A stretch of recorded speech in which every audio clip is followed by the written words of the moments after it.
Ang kwentong ito ay hango sa totoong buhay. Mula ito sa isa nating kabayan na itago na lamang natin sa pangalang Aaron, taong 1984, Samar. Naguguluhan si Aaron kapag bibili ng lupa si Lolo Manico. Normal naman ang pagsusuri, pero ang pagtikim ng lupa, hindi para sa binata. Sino ba naman ang nasa tamang pag-iisip na kakainin ang lupa? Sa napapansin, kapag hindi nagustuhan ang lasa ay hindi bibilihin. Sa katunayan, ito ang negosyo ng matanda. Bibili ng lupa. Ipagbibili din paglipas ng panahon sa mas malaking halaga. Ito ang kanilang kinabubuhay magmula pa noon. Sa araw na ito, dumayo sa probinsya ang maglolo para sa kasunduan sa isang negosyante. Pagdating sa ektaryang lupain, dumakot kagad ng lupa si Lolo Manico. Tinikman. Tumango ito at habang ngumunguya, pasimpleng nagpagpag. Bumaling sa may-ari sabay sabi na bibili ng lupa. Matapos maayos ang dokumento, nilibot niya ang lugar. Hindi maalis ang ngiti ng matanda habang tinitignan ang kabuuan ng lupain. Tahimik na pinagmasdan ni Aaron hanggang sa hindi na nakapagpigil. Lo, matanong ko lang po bakit mo ba tinitikman yung lupa? Kapag nagustuhan mo yung lasa, bibilin mo. Kapag hindi, wala rin. Sa lasa ba ang batayan mo, Lolo? Ano ba yan? Mauunawaan mo rin ang lahat ng kilos ko pagdating ng araw. Doon tayo sa dulo. Gusto ko masuri ang bawat sulok ng lupang ito. Tugon ni Lolo Manico kay Aaron. Nagpatuloy sa paglilibot ang maglolo habang pinupuri ni Lolo Manico ang lugar. Hindi maiwasang mandiri ni Aaron. Walang tigil sa pagtikim na parabang ginawang merienda ang lupa. Hindi nagtagal. Napadpad sa pinakadulo kung saan may malaking tipak. Nagmukhang hukay dahil may kalaliman, pero walang kahirap-hirap na bumaba ang matanda. Pasimple pang tumalon. Inutusan siyang sumunod. Humindi si Aaron dahil sa lalim, siguradong mababalian ng buto. Hindi niya rin maunawaan kung paano nakababa ng ganon si Lolo Manico. Ikaw rin, hindi mo makikita ang gandang taglay nito. Alam mo ba nung kabataan ko, hinahangad na mabili ang lupang ito. Dating magsasaka ang yumakong ama sa kabilang bayan. Dito nakatayo ang kubo na tinutuloyan kaya pamilyar sa akin ang lugar na ito. Dito rin natagpuan ang kayamanan na nagpabago sa buhay ko. Kung hindi dahil doon malamang, hindi na ako aabot sa ganitong edad. Mahaba ang kwento pero pinakinggan ni Aaron ang lahat. Napako ang tingin sa grupo ng kalalakian na nagtatago sa hindi kalayuan. Kagubatan sa baging iyon at sa unahan, kabundukan. Sa pagkakatanda, nagbigay babala ang negosyante na huwag makipag-usap sa kahit na sino, lalo na kung taga-bundok. Walang paliwanag pero ayon dito, para na rin sa kaligtasan. Dali-daling binalaan si Lolo Manico nang mapansing lumalapit ang mga ito. Saktong nakaawan ng matanda. Nasa malapitan na ang grupo. Hindi mamukaan dahil nakabalot ang muka. Kung pagbabatayan ang tindig, masasabing mga tulisan. Pinapakita ang patalim at barel na nakasugbit sa bewang. Habang nakipagkasundo ang isa, nakatingin naman sa paligid ang iilan bilang bantay. Manong, magandang araw. Hindi ko napapahabain ang usapan dahil alam ko na pareho tayong nagmamadali. Ikaw ang bago may-ari ng lupain ito. Gusto ko lang sabihin na ipagbabawal ang pagpunta sa baging ito. Kami ang nagbabantay, kaya kung ako sa inyo, malis na kayo. Wika ni Lando. Ako ang bago may-ari kaya sino ka para mag-utos sa akin? Ako magsasabi kung bawal o pwedeng pumunta dahil parte ito ng lupang binili ko. Kayo ng grupo mong umalis sa lugar na ito. Hindi mo yata nauunawaan, tanda. Ilang may-ari na ang dumaan sa lupaing ito. Lahat naman sila nakakaintindi. Ikaw lang ang hindi. Huwag mong palalain ang sitwasyon. Umalis kayo ng apo mo bago pa ako maubusan ng pasensya. Kung pasensya lang din ang pag-uusapan, manipis ang sa akin. Iho, ikaw ang hindi nakakakilala sa akin. At ang pinakaayaw ko, yung kagaya mo na ugali.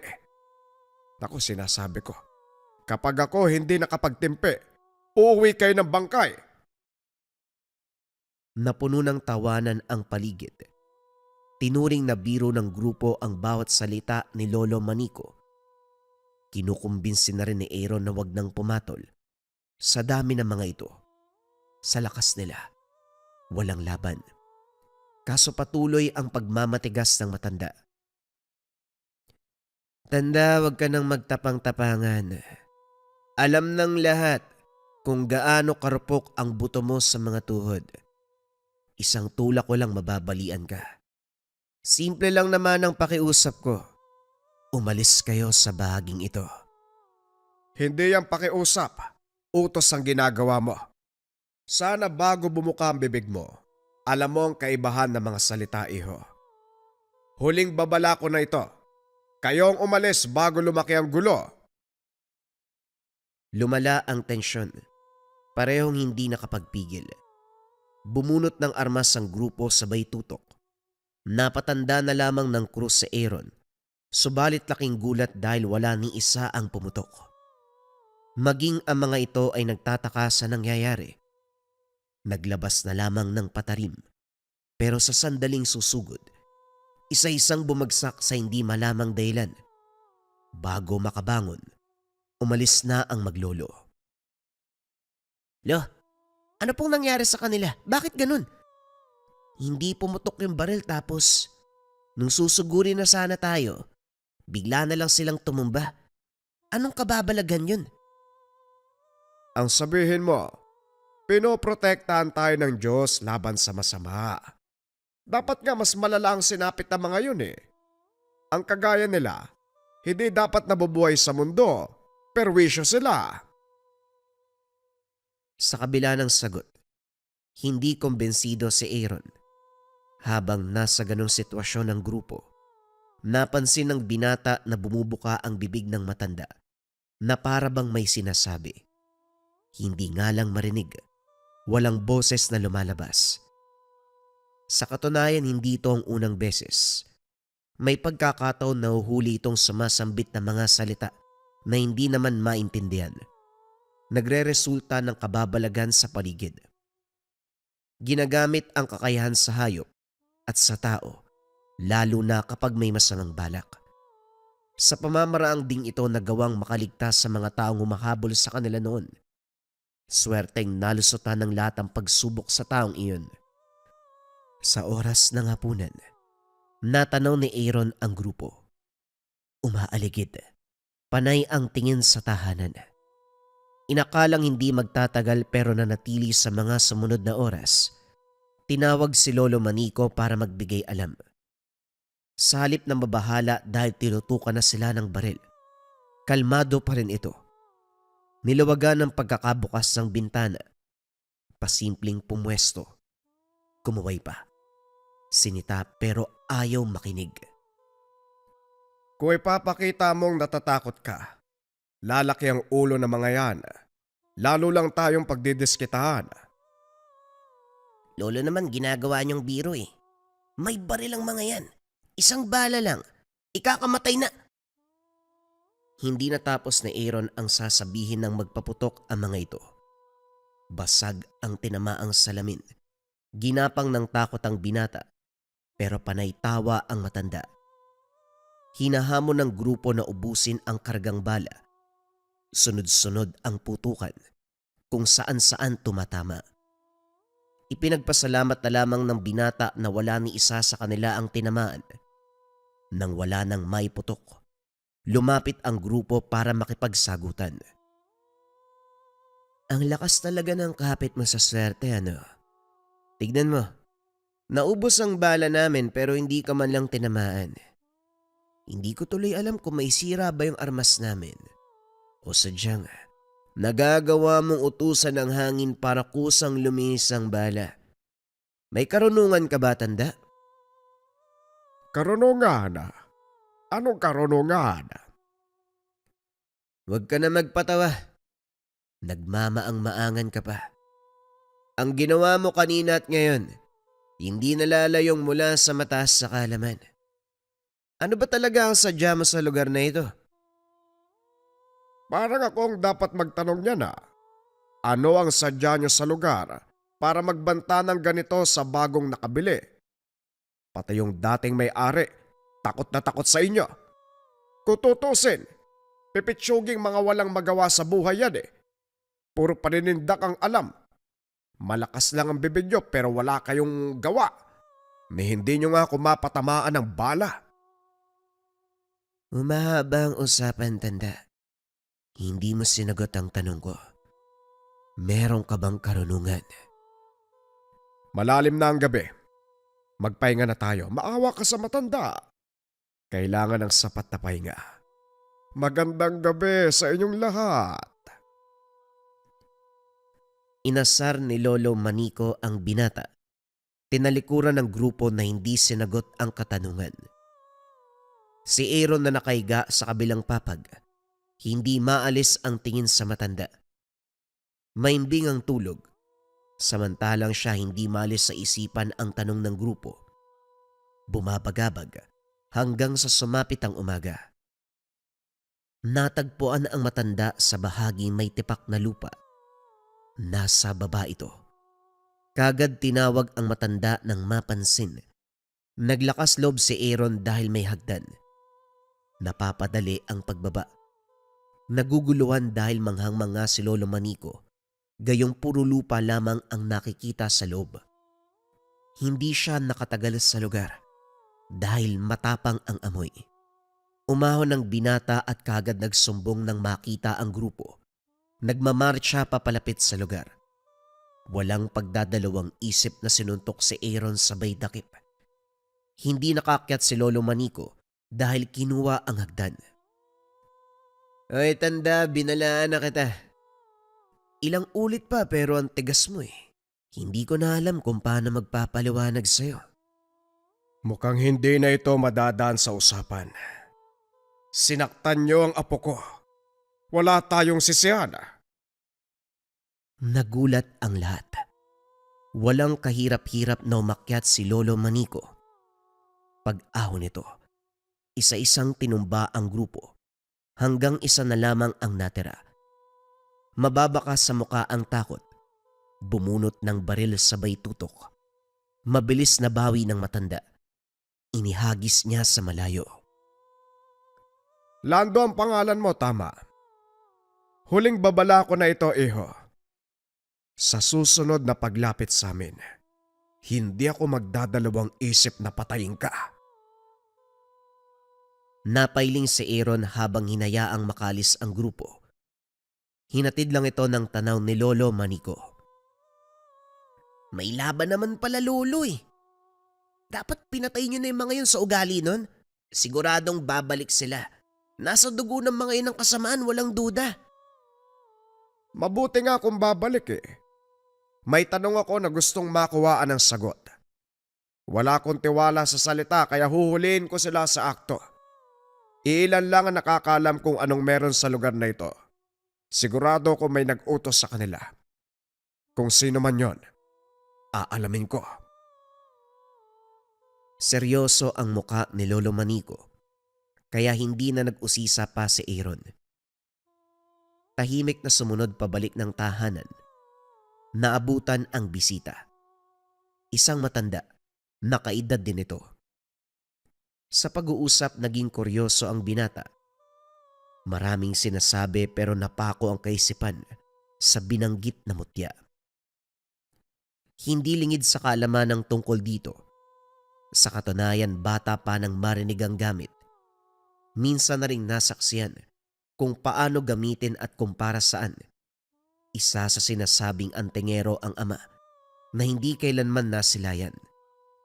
Lalong tinalasan ang pandinig nang talakayin ang tungkol kay Arnold, ang ama ng binata.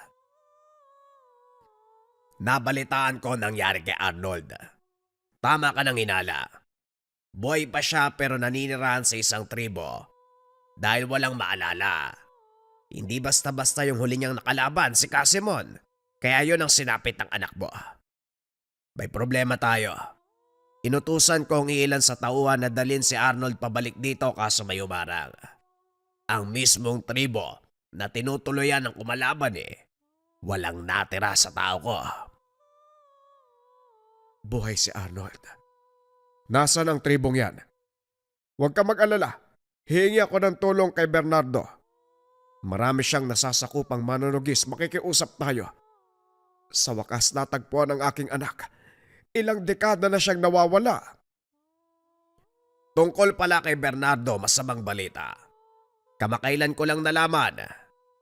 Ilang buwan na siyang patay. Ayon sa mga estudyante niya, questionable ang biglaan nitong pagkamatay. Hindi nga sila naniniwala na dulot ng katandaan o anumang ordinaryong sakit. Ngayon patuloy pang iniimbestigahan kaya duda ako kung matutulungan nila tayo. Walang problema, ako na lang. Sabihin mo sa akin kung nasaan ang tribo. Babawiin ko si Arnold. Nako, hindi pwede yan. Marami sila, nag-iisa ka lang. At saka matanda ka naman, Nico. Huwag ka mag-alala. Baka dadayo ko doon. Mag-iimbestiga sa ginawa sa mga tauhan ko. Gagawa ko ng paraan para maisama pabalik si Arnold. Sa narinig, hindi makapaniwala si Aaron sa kwento ni Lolo Manico tungkol sa kanyang ama. Nasawi sa kalagitnaan ng pagtatrabaho. Tinanggap ang kaganapan kaya hindi na nag-usisa. Pagkatapos ng pag-uusap ni Lolo Manico at Mang Sebastian, sinamantala ang pagkakataon para magtanong. Hindi pinagkait ni Lolo Manico ang katotohanan. Tulalang nakikinig si Aaron sa bawat salaysay. Sa katunayan, isang antingero ang ama. Dumadayo sa iba't ibang lugar para manugis ng aswang at iba pang elemento. Napadpad sa isang lugar na lupain ng Luzon. Pagkatapos nun ay wala ng balita. Ilang buwan ang nakalipas, nakabalik ang kasamang manunugis. Pero ayon dito, nasawi sa engkwentro. Hindi rin nagtagal ang kasama. Binawian ng buhay makalipas ang ilang araw. Kahit si Lolo Manico, naniwala na matagal nang namayapa ang anak. Nang marinig ang lahat, si Arnold mismo ang nagikayat na hanapin ang ama. Kasama sa plano si Mang Sebastian. Sa ngayon, sa mga kaibigan ni Lolo Manico, ito ang may nasasakupan. Sila ang inaasahang lulusob sa tribo, kasalukuyang pinaghahanda. Sa kalagitnaan, biglang nabasag ang bintana matapos ang sunod-sunod na putok. Sa hindi kalayuan, tanaw ang grupo ni Lando. Teka, kilala ko ang binatang yan Hindi ako pwedeng magkamali. Anak yan Katonyo. Yung antingero na pumaslang sa angkan ng bangkilan.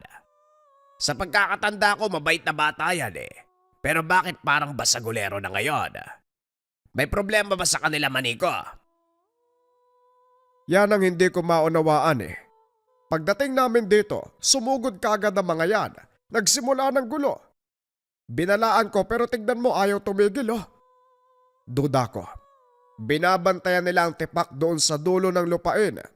Hindi ba usap-usapan sa mga antingero na doon isisilang ang mutya ng lupa? Mukhang yon ang inaabangan nila. Sa kilos sa mga bata, parang inutusan sila. Kaso ang tanong ko, sino? Mukhang malaki ang galit nila. Ako ba ang kakausap? Wag na. Hayaan mo lang ang mga yan. Babalikan ko sila pagkatapos ng problema kay Arnold. Saang tribo nga ba siya matatagpuan? Tuloy-tuloy ang pag-uusap. Wala ring tigil sa panggugulo si Nalando. Hinahayaan ang mga ito hanggang sa punto na umalis. Gumayak na rin sina Aaron para lumuwas sa kabilang bayan. Iniwan ang binata sa tahanan ni Mang Sebastian kasama ang iilang mag-aaral. Samantala, lumarga ang mga ito patungo sa tribo. Habang nag-aantay sa pagbabalik, nakilala ang mag-aaral na si Marcus. Sa kanya nalaman ang tungkol sa matatanda. Parehong antingero, nagtuturo sa mga nais matuto. Medalyon ang hawak ni Mang Sebastian. Mutya ng lupa naman kay Lolo Manico. Sa gamit ng lolo na agaw ang atensyon, kaya naman nag-usisa. Ibinahagi din ni Marcus ang kakarampot na nalalaman tungkol dito.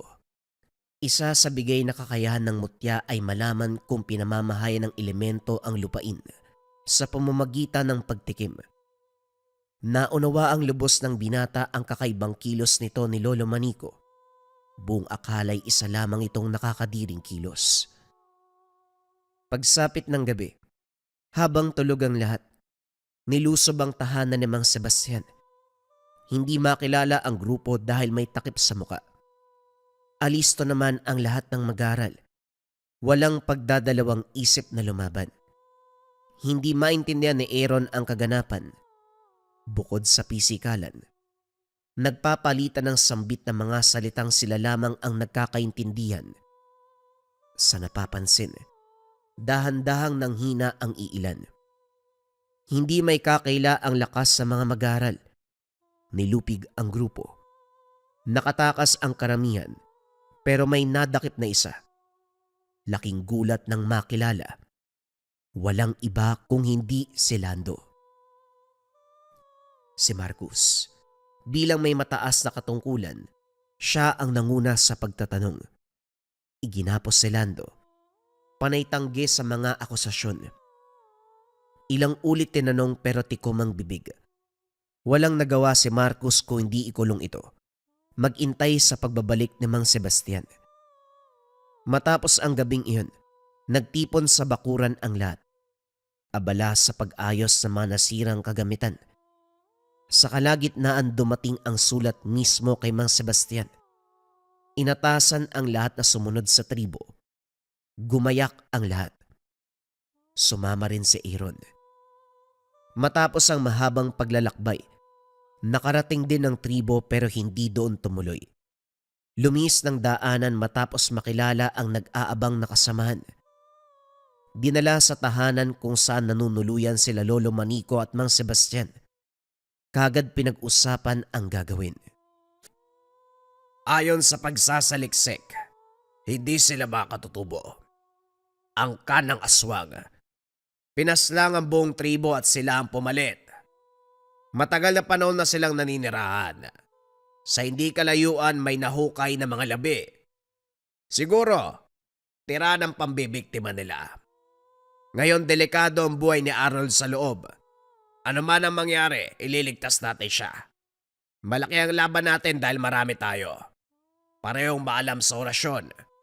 Pakikipaglaban sa pisikal na pamamaraan. Nagre-ritual din kami ng Manico.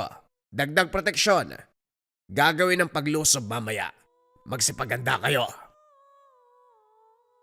Habang abala sa paghahanda ang lahat, naglibot si Aaron sa kabila ng banta sa paligid. Walang ano-ano. Dumiretso sa bukana ng tribo. Pumwesto siya sa itaas ng puno. Tanaw sa hindi kalayuan ang mga ito. Kung titignan masasabing normal, malayo sa tinutukoy na aswang. Ilang ulit nang sinugod ang tahanan ni Lolo Manico, kaya kilala ng binata ang kilos ng nilalang. Kalaunan nasipat ang lalaki na hindi may tatangging kawig niya. Pumasok agad sa isip na ito ang ama. Subalit malusog ito. Maayos ang kalagayan. Nang lumakad pasot ng gubat, walang pagdadalawang isip na sinundan. Nanatili ang distansya. Pinagmasdang maigi ni Aaron ang galaw ng lalaki. Dumiretso ito sa sapa para mag-igib ng tubig. Habang nagsasalok, biglang lumitaw ang grupo ng kalalakian. Walang ano-ano. Sumugod ang mga ito. Hindi na bahala si Aaron dahil nagpakitang gilas kagad ang lalaki. Walang kahirap-hirap na tinumba. Natigilan na magpalit ng anyo ang isa. Hindi naman ito umaatake. Dahan-dahang umatras sa baylaho. Nagmamadali din sa pag-alis ang lalaki. Pagbalik ni Aaron, naisa na nitong ipaalam ang natuklasan. Kaso hindi nagkaroon ng pagkakataon dahil lumakad na ang lahat palusob ng tribo. Naiwan ng binata kasama ang may-ari ng bahay. Manong, mali po yata ang pagkakaintindi ni Mang Sebastian sa tribo. Pumuslit ako doon eh. Parang hindi naman sila masama. Nagtungo ng ilog ang isa kaya sinundan ko. Ilang sandali pa may dumating na grupo ng aswang.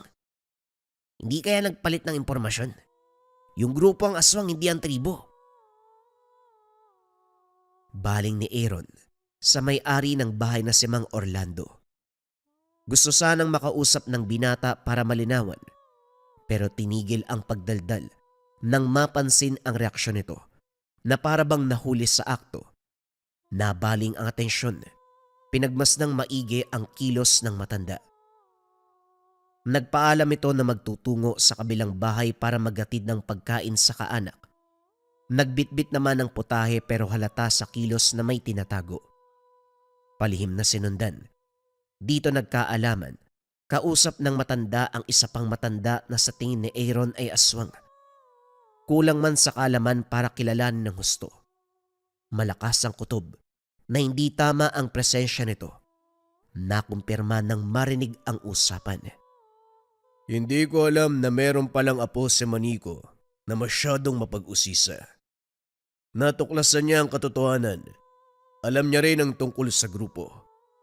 Sina Sebastian at Maniko naman nagpunta sa tribo. Sa pagkakaalam nila kalaban ng mga tao roon. Nagawa kong bilugin ang ulo nila pero sa binatang yon magkakaproblema tayo, Katonyo. Wika ni Mang Orlando. Naiwan sa bahay ang binata, tama. Para walang problema, ligpitin mo kagad. Ayusin mo lang, Orlando, kung ayaw mong tayo magkaproblema. Wika ni Katonyo. Mahahalata sa tono at galaw ang pagbabanta. Nagmamadali sa pagbalik ng tahanan si Aaron. Imbis na matakot, hinarap niya ang matanda. Diretsa ng impormasyon. Pero pinanghawakan ni Mang Orlando ang katapatan niya kay Katonyo. Walang atubili. Sinugod ang binata. Inatake ng saksak pero sa kabutiang palad dumating si Marcus. Sa huli, ito ang nasawi sa pakikipaglaban. Maya-maya pa dumating sila Lolo Maniko na pag-usapan ang pagyayari. Sinalaysay ni Aaron ang lahat. Hindi makapaniwala sa naganap na pagtatraidor. Matagal na panahon nang kilala si Mang Orlando, pero sa huli pinili silang kalabanin. Binanggit din ang tungkol sa tribo. Kumpirmadong hindi aswang ang nakatira. Simpleng mamamayan lamang. Hindi lang nabutan ni Arnold dahil bumaba ng bundok para sa malagang sadya sa bayan. Inasahang babalik ito bukas. Nang si Lolo Maniko at Mang Sebastian na lamang ang naiwan, naglakas loob si Aaron na kausapin ang mga ito. May hindi pa binanggit. Lo, hindi po ba kilala niyo si Katonyo? Narinig ko sa inyo na ilang beses siya po ang kausap ni Mang Orlando. Tinawag na Katonyo. Hindi lang ako sigurado kung ito ba yung taong kilala niyo o nagkataon lang nakapangalan. Matagal nang namayapa ang dati naming kaibigan. Nasawi sa engkwentro laban sa mga aswang. Baka kapangalan lang. Sandali. Si Arnold nga na inakala nating patay na. Nabalita ang buhay. Paano kung ganun din ang nangyari kay Katonyo? Paano kung buhay siya? Pero hindi naman ganun ang pagkakakilala natin sa kanya. Isa siyang manunugis. Antingero. Hindi siya aswang. Maniko, sa kabilang banda posibleng maging masama ang dating mabuti. Marami na akong nabalitaan na dating kanan, tapos sa huli naging kampo ng kaliwa. Naging aswang, mambabarang, mangkukulam. At kung ano-ano pa. Paano kung hindi talaga siya namatay? Pinalabas lang dahil nagbago ng katauhan. Sa dami ng posibilidad, hindi nalalayong mangyari yan. Nahulog sa malalim na pag-iisip ang lahat. Hindi nagawang isang tabi dahil may kinalaman sa kinahaharap ang problema. Kinabukasan maaga sa tribo. Sa kabutiang palad nakita rin ang ama. Ang problema, hindi sila nakilala na parabang burado sa alaala. Ang tinutuluyan nito ang nagkwento. Natagpuang nakahandusay sa gubat. Dinala sa tribo para gamutin. Nakaligtas sa bingit ng kamatayan pero nawalan ng memorya. Walang nakakaalam kung saan nakatira kaya kinupkup na lamang muna. Kahit sariling pangalan, hindi matandaan. Sila rin ang nagbigay ng pangalan dito. Si Manolo. Binigyan ng oras si Arnold na makapag-isip subalit kinakailangan ng bumalik. Umiwas si Lolo Manico sa mga kalaban. Habang wala pang naririnig mula sa kanila, dahan-dahan ang umalis. Kaso nga lang, nakaabang na ang mga ito. Tinambangan sa kalagitnaan ng daan. Napalibutan. May mga armas kaya kumalma muna ang lahat. Maliban sa orasyon, wala nang ibang proteksyon ang kasamang mag-aral. Hindi kayang saluin ng dasal ang bala. Mahinahong nakipagkasundo si Mang Sebastian. Nakiusap silang matatanda na lamang ang dakpin. Pakawalan ang mas nakakabata. Pero hindi madaan sa anumang usapan. Sa hindi inasahan, nagkainitan sa likod. Walang pagdadalawang isip na binaril ang isa sa mag-aral. Bumulugta sa harapan ng lahat. Dito napukaw ang atensyon ni Lolo Manico. Sumenyas kay Mang Sebastian na lumaban din sila. Sa sandaling magbibigay hudyat na sana, lumitaw ang matanda. Si Katonyo. Makaraan ng maraming taon nagkita rin tayo, Manico. Sebastian, hindi ko inasahan na sa ganitong pagkakataon pa. Anak mo pala ang lalaking yan. Kung alam mo lang, ilang tauhan kong pinaslang niya. Mana sa'yo, Manico. Masyadong matapang itong bata. Apo mo yan, hindi ba? Itinago ni Lolo Manico si Aaron sa likod. Pati na rin si Arnold. Katonyo, hindi ko rin inasahan na magkukrus ang landas natin sa panahong ito. Sa pagkakabalita dati, namayapa ka matapos ang engkwentro sa kalaban mo. Nagluksa ang lahat. Nakiramay. Nakilibing. Ginawang ka pa ng puntod kahit hindi natagpuan ang katawan. Kaya pala walang bangkay dahil buhay ka pa. Pero anong nangyari? Bakit ibang tao ka na ngayon? Nasaan ang Katonyo na hinahangaan ng mga antingero at manunugis? Yung Katonyo na magiting. Walang kinakatakutan. Mapaaswang o elemento na nagawang puksain. Nasaan ang taong iyon? Malamang wala na. Ibang Katonyo ang nakikita mo ngayon kaya huwag kang magdrama. Mabilis ang takbo ng kaganapan. Kahapon panig ka ng kanan. Bukas pwede kang maging kaliwa kagaya ko. Hindi na kami magtatanong kung paano ka napunta sa ganiyang sitwasyon. Ang sa amin ngayon, padaanin mo kami dahil malayo pang lalakbay namin. May utang ka na rin, Katonyo. Pinatay mo ang isa sa mag-aaral ko. Sebastian, hanggang ngayon nangangarap ka pa rin. Itigil mo na ang kaibangang yan. May mga estudyante ka. Sa tagal bilang maestro ni isang beses hindi ko narinig na may naging tanyag na manunugi sa ilalim ng pagtuturo mo. Hindi ba sinabi ko na noon? Hindi ka kwalipikado. Bubuinsultuin si maestro!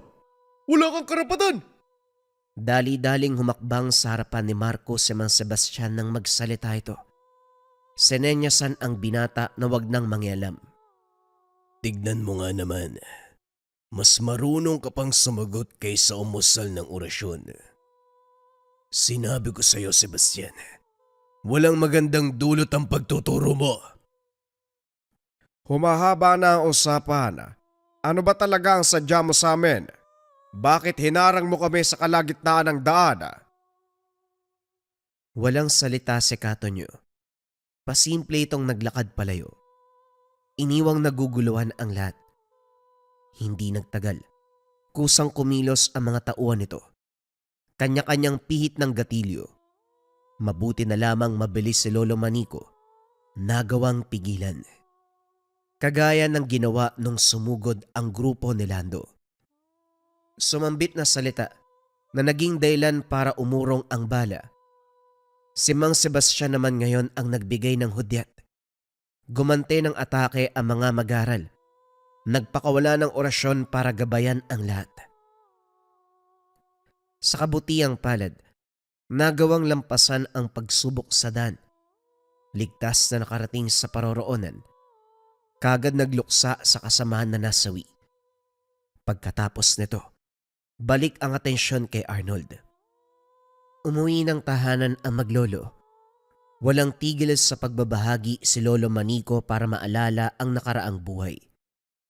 Kaso nga lang, burado talaga sa isipan nito ang bagay na yun. Maliban na lang sa pagiging mananugis.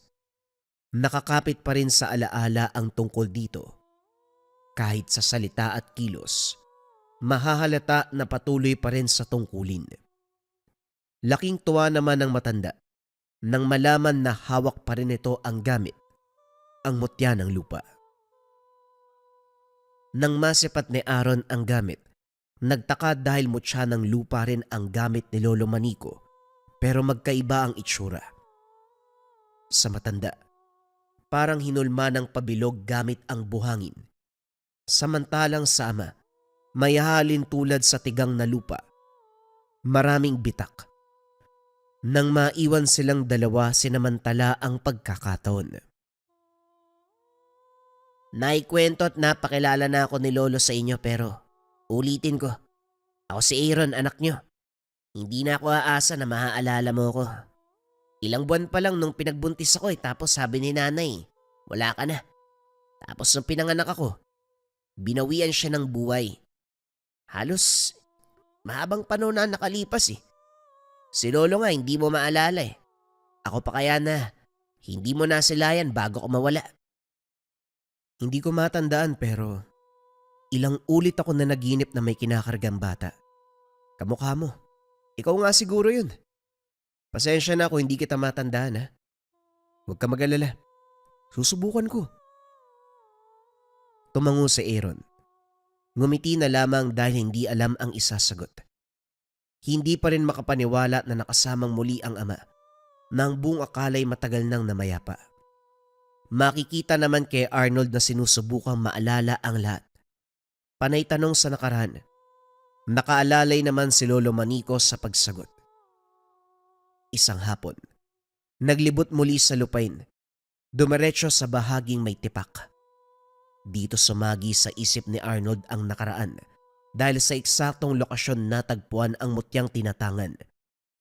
Nang ilabas ang gamit, mararamdaman ang pagkakaisa ng enerhiya sa paligid. Dito ko natagpuan yung mutya na to eh. Hindi ako makapaniwala. Nakabalik ako sa lugar na to. Kaya pinaghirapan kong pag-ipunan para mabili.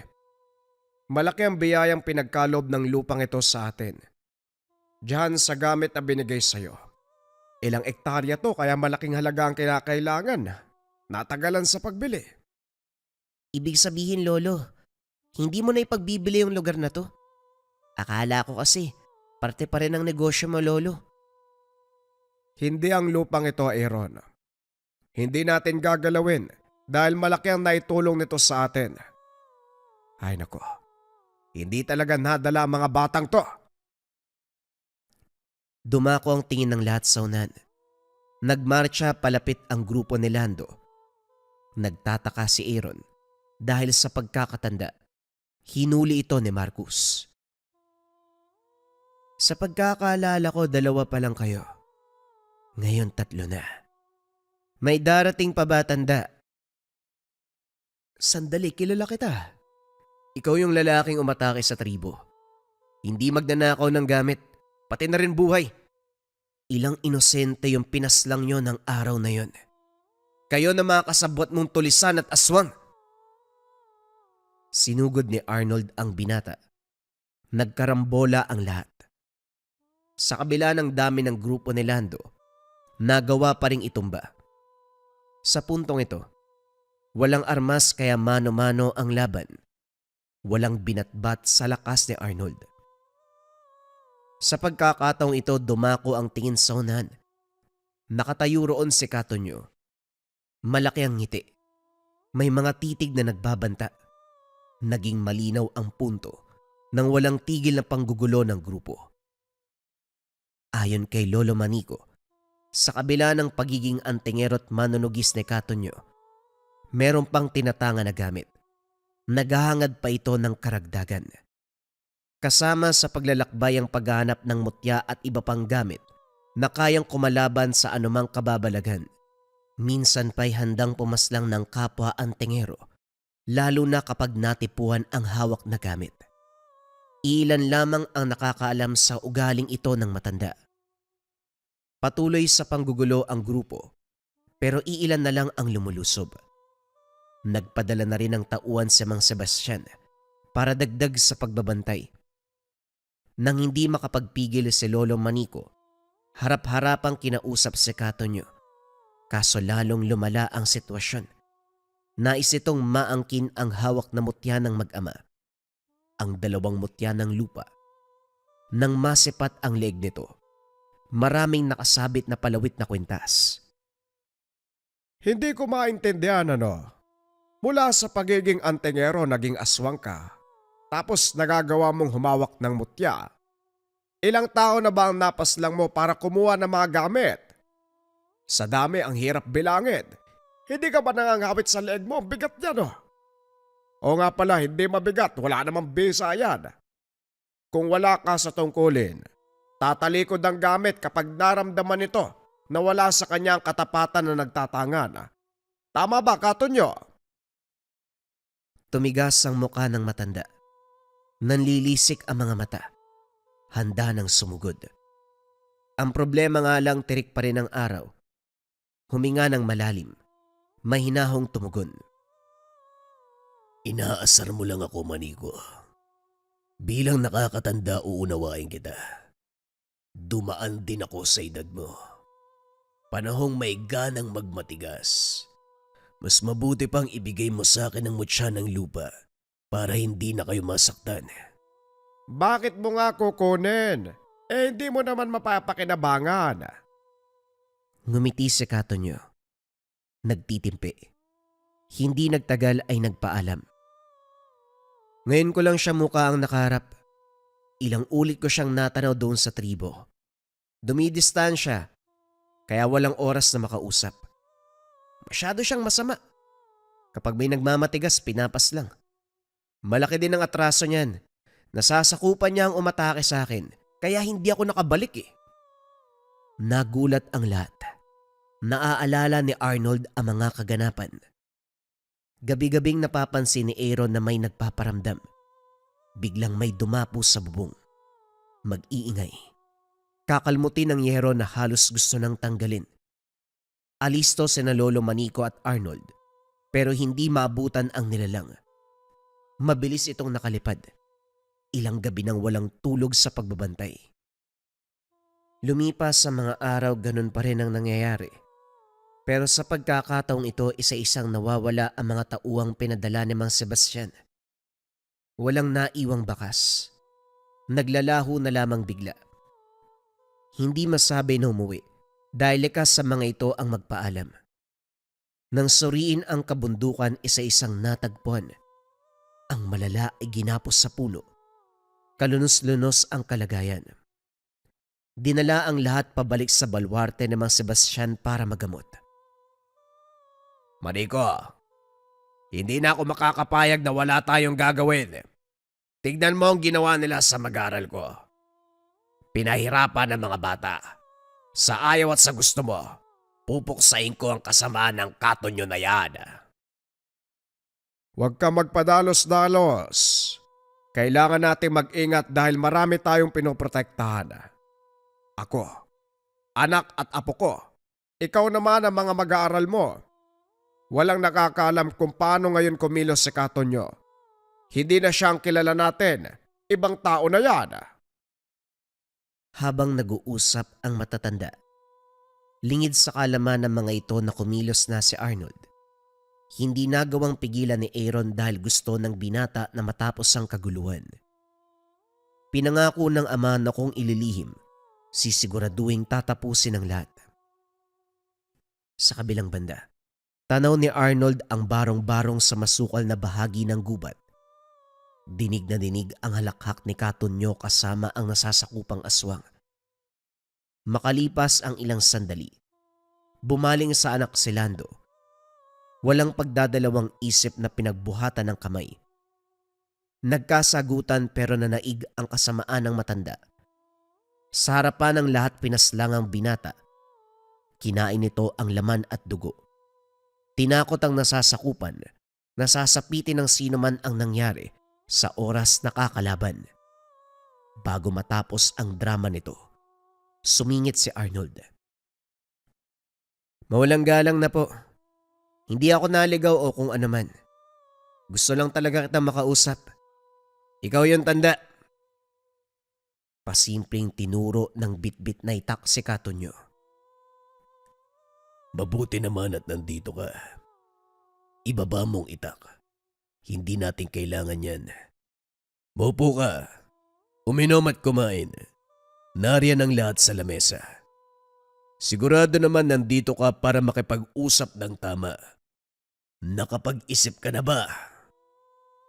Oo, nakapag-isip na ako na mas maigi. Kung tatapusin ko kayong lahat, wala nang gagambala sa pamilya ko. Isa ang ligpitan dahil malaki ang atraso mo sa akin. Mga tauhan mong sumugod. Kamuntikan pa ako mamatay. Mabuti na lang nalampasan ko. Dahil sa pangyayaring yun, hindi ako nakauwi. Nakalimutan ko ang pamilya ko. Lahat ng yon pagbabayaran mo ngayon. Humagalpak ng tawa ang matanda. Ginawang biro ang salita ni Arnold.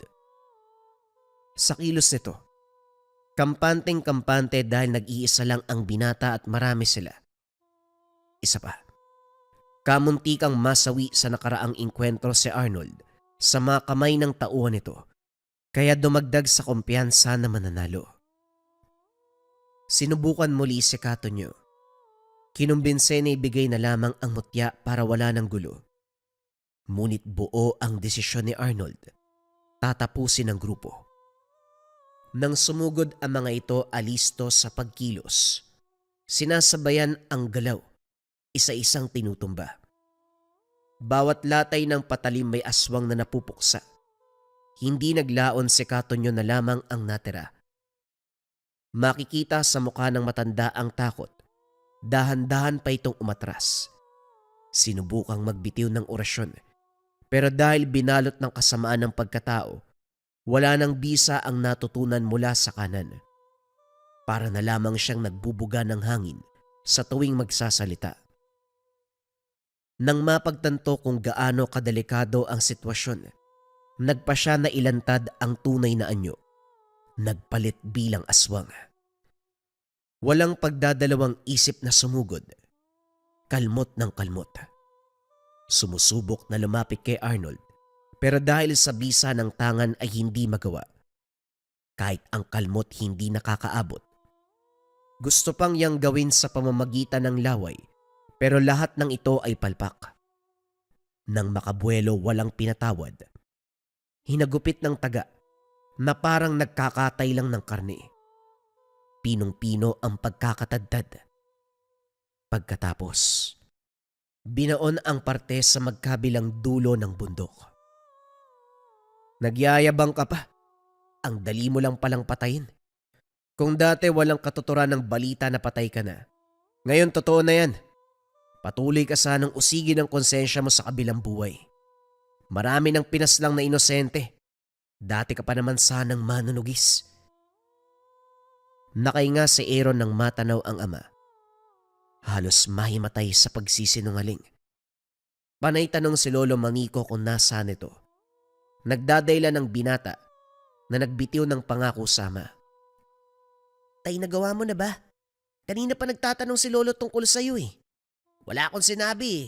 Kasi sabi mo, tatapusin mo yung gulo. Pinagtatakpan kita, sana nagawa mo? Unang beses mo akong tinawag na tatay ah. Masarap pakinggan. Nasaan ang lolo mo, kakausapin ko. Hindi mo pa nga sinasagot yung tanong ko, nagawa mo na ba? Mangangako ba ako kung di ko magagawa? Siyempre tinapos ko na yung problema. Ngumiti ka. Magmula ngayon, wala nang manggugulo sa atin. Nang marinig ni Lolo Manico ang usapan, nagalit ito nung una. Nagplano pa sila ni Mang Sebastian ng gagawin, pero inunahan na ni Arnold.